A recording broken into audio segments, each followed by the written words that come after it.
Sinabi ng Moscow's top diplomat na natakot si President Volodymyr Zelensky sa pag-atake ng Russia sa Ukraine gamit ang mga hypersonic intermediate range Oreshnik missiles. Sinabi ng Russia's foreign minister na sinisikap ni US President Joe Biden na sirain ang constructive peace plan ni dating Pangulong Donald Trump sa Ukraine.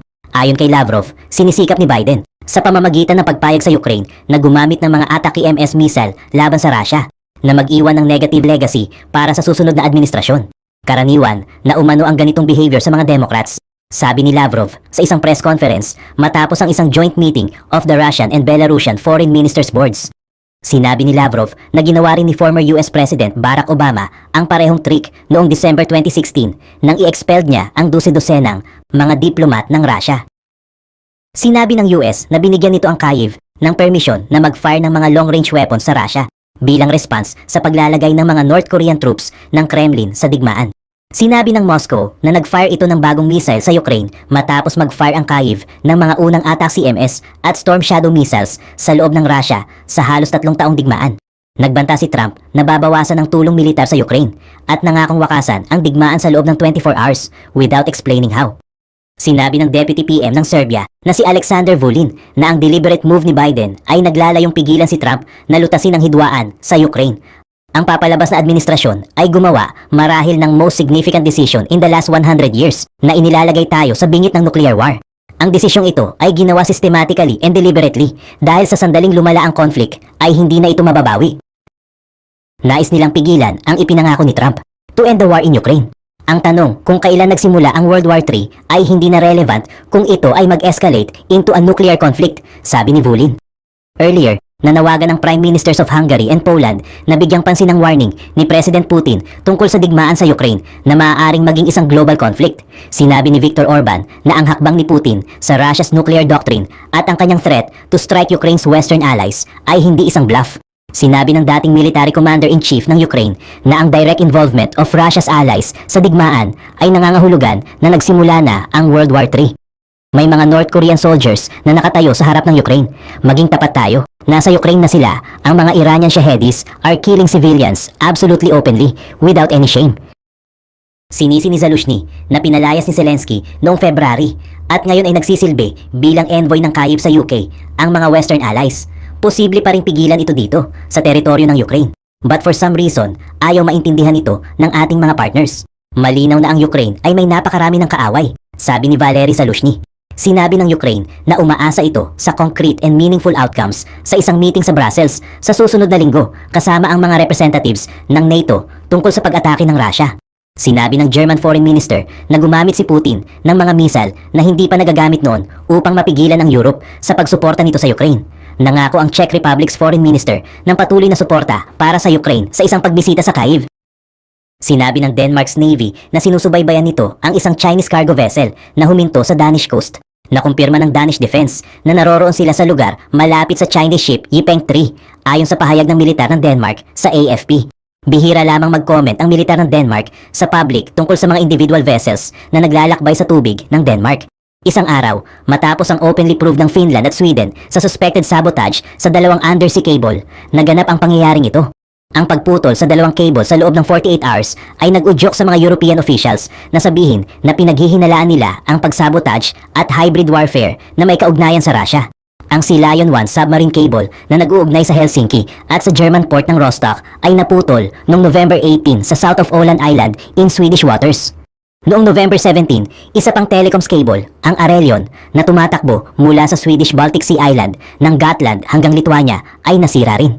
Iniulat na huminto ang Chinese cargo ship magdamag sa Kattegat Strait sa pagitan ng Denmark at Sweden ayon sa tracking site na Marine Traffic. Ipinakita rin ng tracker na ang Yipeng 3 ay nasa lugar ng Sea Lion 1 cable noong November 18 nang ito ay masira.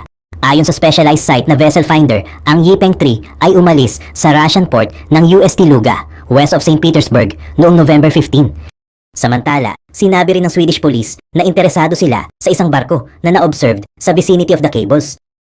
Hindi nila tinukoy kung anong barko ang tinutukoy nila, maliban sa pagsasabing wala na ito sa tubig ng Sweden. Sinabi ng punong ministro ng Sweden at Denmark na hindi nila ibinubukod ang pagsabotahe sa pagputol ng dalawang cable.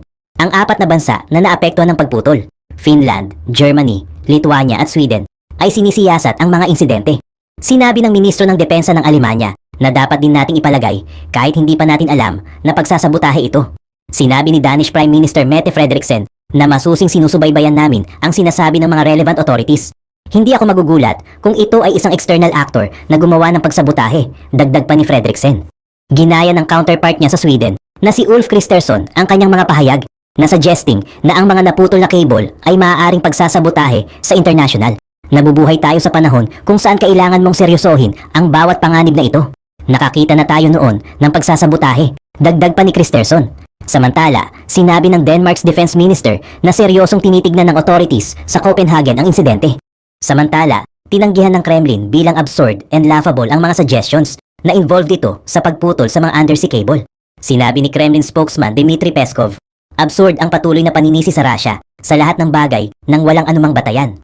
Laughable ito sa context ng kawalan ng anumang reaksyon sa mga Ukraine's sabotage activities in the Baltic Sea.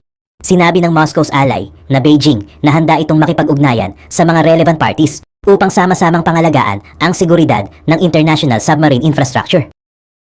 Ang world's data and communications ay dinadala sa karagatan sa pamamagitan ng great bundles of subsea fiber optic cables. Kaya naman, ang high strategic value nito ay ginagawa itong potential targets for attack by state and non-state actors. Ang mga undersea cables ay nagdadala ng lahat ng uri ng data between the continents, transmitting everything from streaming videos and financial transactions to diplomatic communications.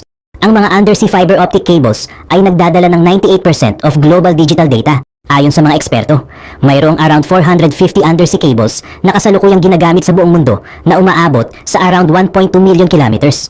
Ang strategic importance ng mga undersea cables ay hindi nakaligtaan ng Russia na itinuturing ang infrastructure bilang isang critical point of leverage ayon sa isang ulat ng CSIS.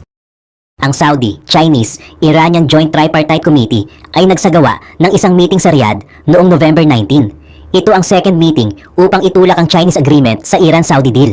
Ang Islamic Republic News Agency, IRNA, ay nagsiwalat ng mga detalye tungkol sa high-stakes meeting. Muling pinagtibay ng Iran at Saudi Arabia ang kanilang commitment sa China Brokered Agreement.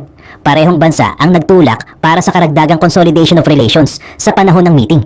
Ang meeting ay pinamunuan ng Saudi Vice Minister of Foreign Affairs Walid El-Khareji. Kasama rin sa high-stakes meeting sina Majid Takht Ravanchi ng Iran at Deng Li ng China. Pagkatapos ng conclusion ng meeting, naglabas ng isang joint statement ang tatlong panig. Pinuri ng Saudi Arabia at Iran ang patuloy na positive role played by China. Binanggit din nila ang mga efforts to boost ties sa pamamagitan ng adherence sa mga charter ng UN at OIC. Ipinakita ng Beijing ang willingness na suportahan at tiyakin ang growing of ties between Tehran and Riyadh. Kinilala rin ng tatlong bansa ang progress na nagawa sa Saudi-Iran ties since 2023. Remember, ang China ay nagbroker ng isang deal between Tehran and Riyadh na aimed na inormalize ang mga ugnayan. After the meeting concluded, nagsalita rin ang tatlong bansa tungkol sa Israel's war in the region. Hiniling nila ang uninterrupted flow of humanitarian aid and relief to Gaza and Lebanon.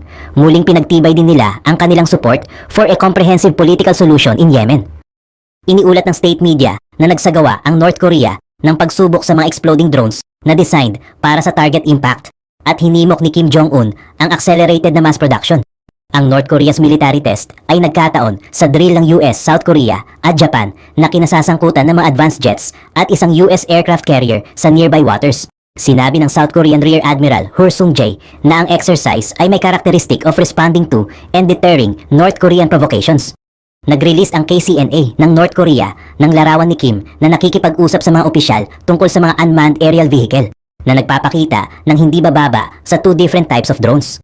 Ang mga unmanned drone ay iniulat na idinisenyo upang magdala ng mga explosives at mag-crash sa mga target enemy na epektibong gumagana bilang mga guided missile. Sinabi ng KCNA na ang mga drone ay lumipad sa iba't ibang ruta na tumama sa mga target tulad ng mga BMW sedan at mga lumang tangke na nawasak sa demonstrasyon. Ipinahayag ni Kim ang kanyang satisfaction sa drones development na hinimok ang isang serial production system at pagtuon sa full-scale mass production para sa modern warfare. Ang mga drone ay cheap to produce and suitable for a range of military activities ayon sa quote ng KCNA kay Kim. Ang utos ni Kim na mag-mass produce ng mga attack drone ay naganap sa gitna ng tumataas na military cooperation ng North Korea sa Russia. Ipinakilala ng Pyongyang ang mga attack drone noong August at iniuugnay ng mga experts ang capability sa lumalaking alliance ng North Korea sa Russia. Sinabi ng mga experts na ang mga drone na ipinakita noong August ay kahawig ng Israeli Harop, Russian Lancet 3 at Israeli Hero 30 drones. Malamang na nakuha ng North Korea ang mga teknolohiyang ito mula sa Russia na maaaring nakakuha ang mga ito ng ilegal mula sa Iran. Noong 2022, nagpadala ang Pyongyang ng mga drone across the border na hindi ma-shoot down ng militar ng Seoul na sinasabing masyadong maliit ang mga ito. Ngayong taon, binobomba ng North Korea ang South ng trash-carrying balloons. Tinawag ito ng Pyongyang na retaliation for activists in the South, floating anti-regime propaganda missives northwards. Kamakailan lamang, inakusahan ng North Korea ang South Korea sa pagpapadala ng sarili nitong mga drone upang mag-drop ng mga anti-North Korean propaganda leaflets. Iniulat ng Warzone na ang isang larawan ay nagpapakita ng North Korean self-propelled artillery sa Russia, suggesting na ang Pyongyang ay nagbibigay ng long-range artillery sa Moscow para sa digmaan sa Ukraine. Ang North Korea ay nagbigay na ng millions of artillery rounds sa Russia at nagtalaga ng thousands of troops to the Ukraine conflict, kaya hindi nakakagulat ito. Ang larawan ay naipost sa social media noong November 15 na unang ibinahagi sa Russian Telegram messaging app. Ang larawan ay nagpapakita ng 170mm M1989 Koksan self-propelled artillery units na dinadala ng isang flatbed railcar. Ang mga analyst ng open source ay nag-geolocate sa larawan sa Krasnoyarsk, Russia na napansin ang mga white painted road wheels na typical in North Korean equipment in parades. Ang version ng M1989 na nakita sa Krasnoyarsk ay gumagamit ng parehong barrel sa isang modern chassis na katulad ng 2S7 Pion ng Russia na may 12 round storage. Ang isang survey noong early 2024 ay nag-count ng 3,000 Russian self-propelled howitzers mula sa 4,500 noong 2021. Noong 2022 hanggang 2023, nag-withdraw ang Russia ng 1,500 self-propelled howitzers mula sa storage na pumalit sa halos 800 na nawala sa Ukraine. Ang ilang mga howitzer ay nagbibigay ng kagamitan sa mga bagong unit habang ang iba ay stripped for parts, lalo na ang mga gun barrels na nahihirapan ng Russia na magawa.